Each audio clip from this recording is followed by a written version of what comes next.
There are moments in life when your entire world, everything you know and hold dear, shatters into a million pieces. When the future you envisioned vanishes in an instant, replaced by a terrifying, uncertain void. For Maria, a young dancer with dreams as boundless as the sky, that moment arrived with brutal, unforgiving force. 1 second, she was soaring, graceful and free. The next, her body was broken, her dreams seemingly crushed beneath the weight of an unimaginable accident. The silence that followed wasn't peaceful. It was the deafening roar of a life irrevocably changed, a future snatched away. She faced a choice: succumb to the despair, allow her broken body to define her broken spirit, or find a strength she didn't know she possessed. The world told her it was over. Doctors spoke of limitations. Friends offered pity. But deep within her, amidst the shattered fragments of her old life, a tiny flicker of defiance began to burn. She was in constant pain, enduring grueling therapies, facing endless setbacks. Yet, something within her refused to yield. She wouldn't be defined by tragedy. She wouldn't let go of the passion that still pulsed in her veins. But what if true strength isn't about physical ability, but about an unyielding will? What if the most inspiring victories aren't just about achieving a goal, but about the relentless, often unseen battle to reclaim your spirit? This is the extraordinary, raw, and utterly triumphant story of Maria. It's a testament to the unyielding power of the human spirit, the quiet courage it takes to fight an invisible war within, and the remarkable journey of how one individual, through pure, unbreakable determination, didn't just survive unimaginable adversity. She transformed it into her greatest triumph. Prepare to be incredibly inspired, because this is a heartfelt chronicle about a spirit that refused to be broken. From the moment Maria could walk, she danced. It wasn't just a hobby. It was an extension of her very being. The world melted away. When she moved, replaced by rhythm, grace, and an exhilarating sense of freedom. Her family, humble but supportive, scraped together every penny to pay for her dance classes. Her parents, immigrants who had come to the U.S. seeking a better life, saw in Maria's dancing a vibrancy, a joy that reminded them of the life they once lived before hardships weighed them down. She was a natural, not just technically gifted, but with an expressive quality that transcended mere steps. Her teachers spoke of her innate artistry, her ability to convey emotion with every leap and turn. Ballet, contemporary, jazz, she mastered them all. Her days were a blur of school and endless hours in the studio, perfecting her craft, pushing her body to its limits. She loved the burn in her muscles, the sweat on her brow, the feeling of absolute exhaustion after a perfect rehearsal. Her dream was clear, vivid. To become a professional by her late teens, Maria was on the cusp of realizing that dream. She had earned a scholarship to a prestigious dance academy in New York City, a world away from her quiet hometown. The city, with its towering skyscrapers and relentless energy, both intimidated and thrilled her. She trained harder than ever, driven by the knowledge that this was her chance, her one shot to transform her passion into her profession. She reveled in the rigorous schedule, the demanding instructors, the fierce competition. Every day was a challenge, every challenge an opportunity to grow. She was soaring, her spirit as light and boundless as her leaps. Her parents, though sad to see her go, were immensely proud. They called every night, offering words of encouragement, reminding her of their sacrifices, their hopes. Maria was living her dream, and in doing so, she felt like she was living for them too, making their hardships worthwhile. She was on top of the world, her future stretching out before her like an open stage, limitless and full of possibility. She felt invincible. Nothing, she believed, could stop her. Then the world stopped. Not slowly, not gradually, but in a single shattering instant. It was a cold, rainy evening. Maria was rushing back to her apartment after a late rehearsal, her body tired, but her mind still buzzing with choreography. She was crossing a busy street, careful, looking both ways, when a car, swerving to avoid another, lost control. The next thing Maria knew, she was on the ground. A searing pain ripped through her leg, an agony so intense it eclipsed everything else.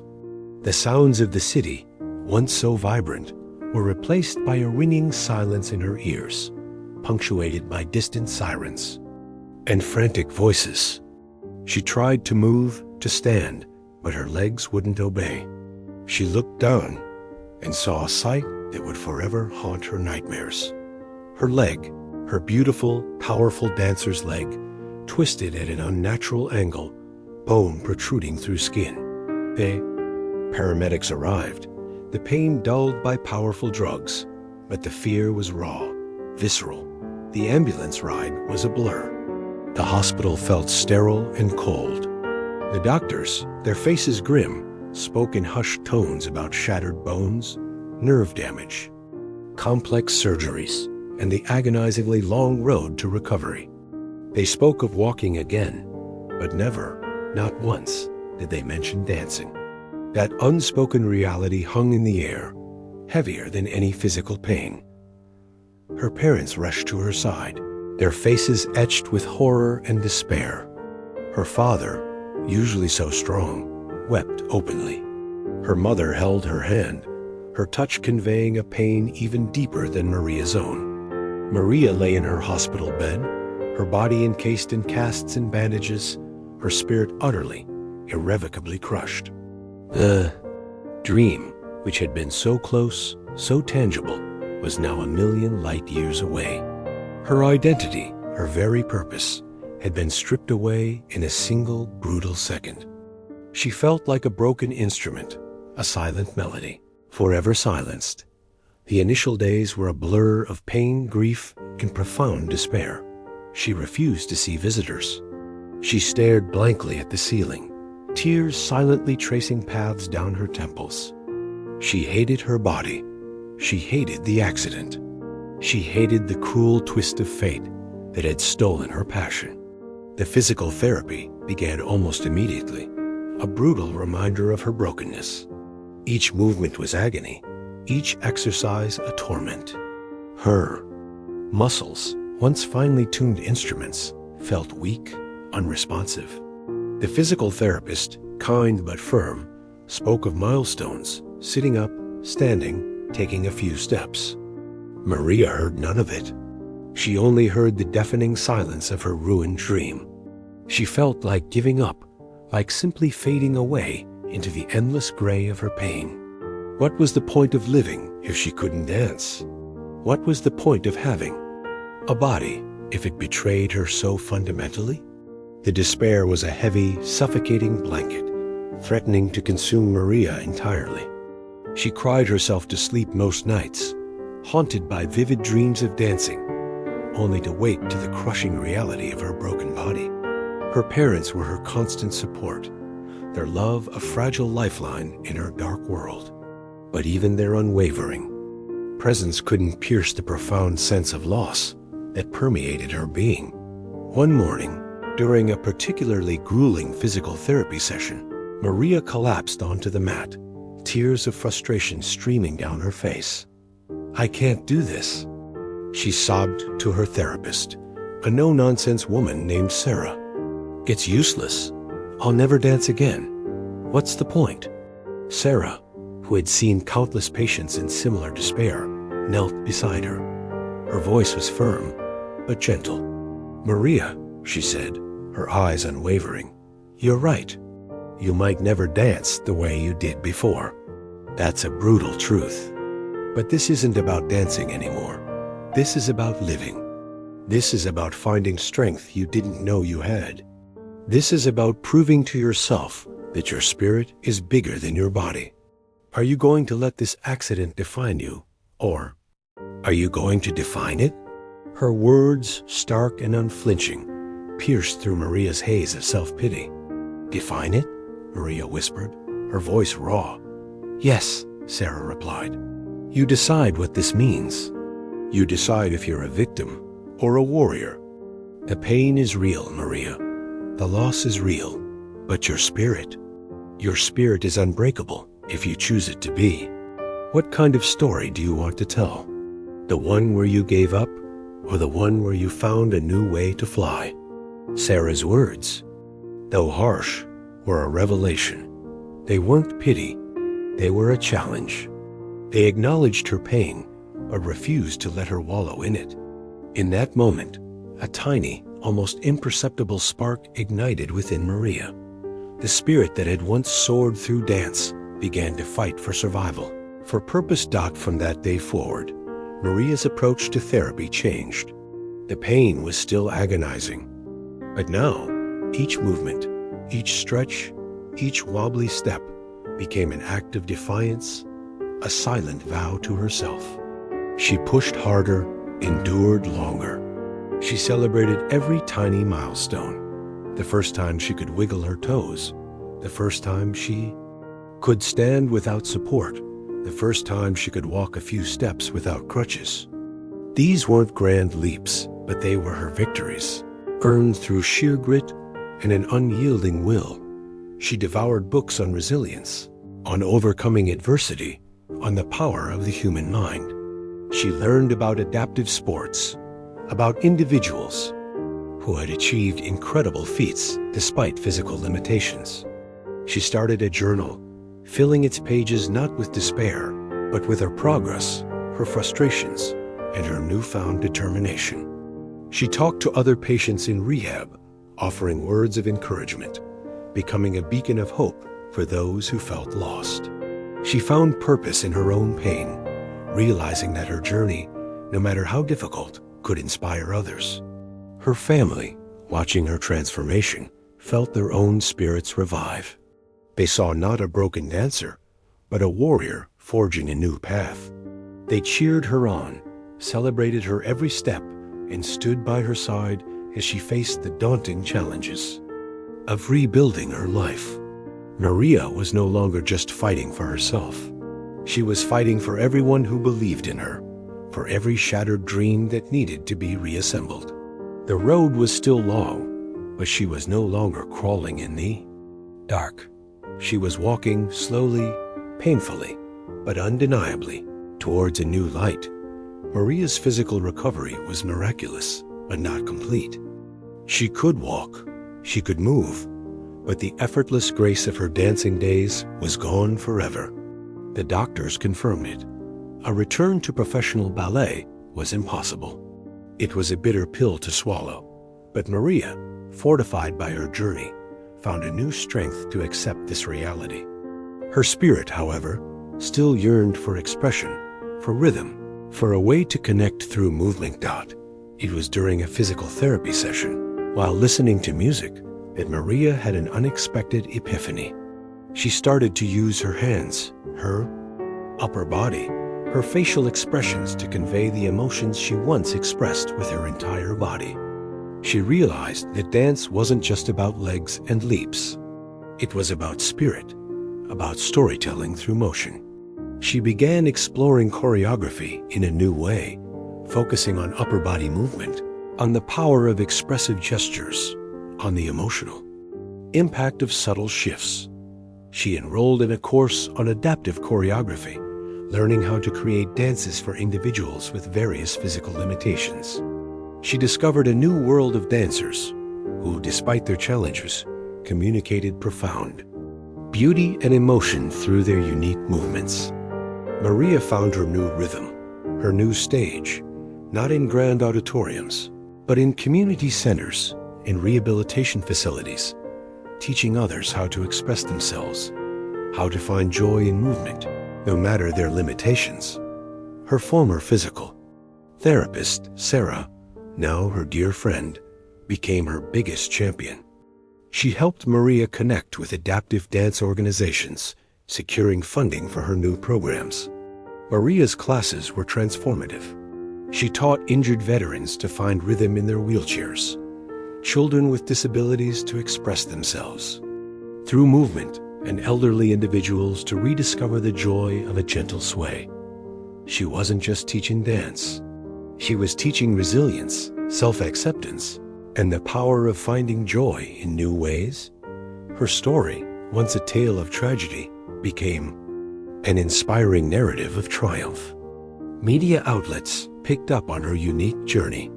She was invited to speak at conferences, to share her philosophy of adaptive artistry, proving that limitations are merely perspectives and that the human spirit can find its own way to soar. She even choreographed a powerful performance for a national adaptive arts festival, a piece that depicted her own journey from brokenness to renewed purpose, moving the audience to tears.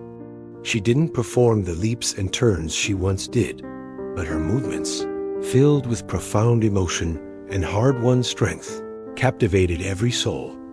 Maria's life was a testament to the fact that true victory isn't about returning to your old self, but about discovering a stronger, more profound self you never knew existed. She built a thriving career as an adaptive dance choreographer and advocate, impacting countless lives. Her spirit, once shattered, was now a shining beacon of hope, reminding everyone that while circumstances might break your body, they can never, ever break your spirit if you refuse to let them. She never forgot the pain of the accident or the despair. It kept her grounded, compassionate, and fiercely determined to help others find their own strength. Her laughter, once rare, now filled rooms with a genuine, infectious joy. Her eyes, once shadowed with sorrow, now sparkled with a wisdom born from profound struggle and ultimate triumph. She understood, intimately, that the most beautiful dances are often born from the most challenging rhythms, and that true grace lies not in perfection, but in the unwavering resilience of the human heart. Maria's story is a powerful reminder that our spirit is truly unbreakable. It shows us that adversity, no matter how crushing, can be a catalyst for profound transformation. When the path we envisioned crumbles, new, even more meaningful paths can emerge, leading us to purpose we never dreamed of. Her journey teaches us that resilience isn't about avoiding pain, but about moving through it, learning from it, and using its lessons to illuminate the way for others. Her tale is a beacon of hope for anyone facing an impossible challenge. 4. Anyone who feels their dreams have been shattered. It reminds us that true strength is not the absence of weakness, but the courage to push forward despite it. It's about finding your rhythm in the broken pieces, discovering new ways to move, and realizing that your spirit, whole and indomitable, can always find a way to dance. So, the next time you face a challenge that seems insurmountable, remember Maria, remember her spirit. Remember that your greatest triumph may not be in returning to who you were, but in becoming someone far more powerful, far more resilient than you ever imagined. Because when your spirit is unbreakable, every fall is just an opportunity to rise higher. If Maria's incredible story of an unbreakable spirit touched your heart, if it ignited a spark of resilience or reminded you of the boundless strength within us all, please take a moment to like this video. Your likes help us share these powerful true stories of triumph over adversity with more people who need to hear them. And if you're moved by true tales of the human spirit, extraordinary courage, and life's beautiful transformations, be sure to subscribe to Heartfelt Chronicles. We bring you inspiring stories every week that remind us that even when the world crumbles, your spirit can rise. Don't forget to hit that notification bell so you never miss another journey with us. What's a challenge you faced where you felt your spirit was truly tested, and how did you overcome it? Share your own stories of unbreakable spirit in the comments below. Let's celebrate the incredible resilience that lives within us all. Thank you for watching. And remember, your spirit is far stronger than any obstacle you will ever face. See you in the next video.